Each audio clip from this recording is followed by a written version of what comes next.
So the familiar story of Jesus' temptation in the desert. Lovely to realise the juxtaposition between, of course, the 40 days that Jesus spent in the desert and the 40 years of the people of Israel. And Matthew is making that big, strong point that here in Jesus is the new Israel.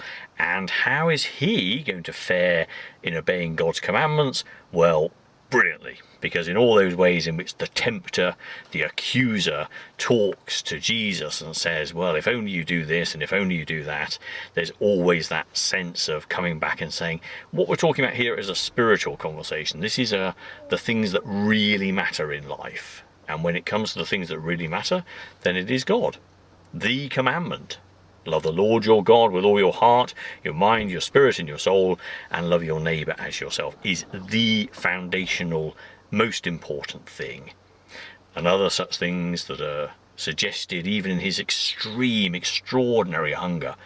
Make yourself food, test God's love for you by putting yourself at personal risk, appeals to your vanity. None of these things ultimately matter anymore. No way.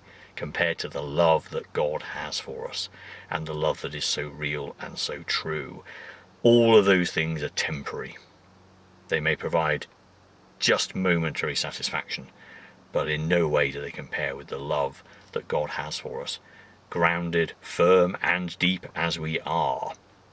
And this is a great lesson for all of us in terms of just making sure we're focused on the big picture and on what God wants for us in our lives rather than our own personal desires. That's what the Great Commandment really means in some ways. Putting yourself on the back burner, putting God at the centre of all you are, so that what you do and what you say shows God's love to everyone, everywhere.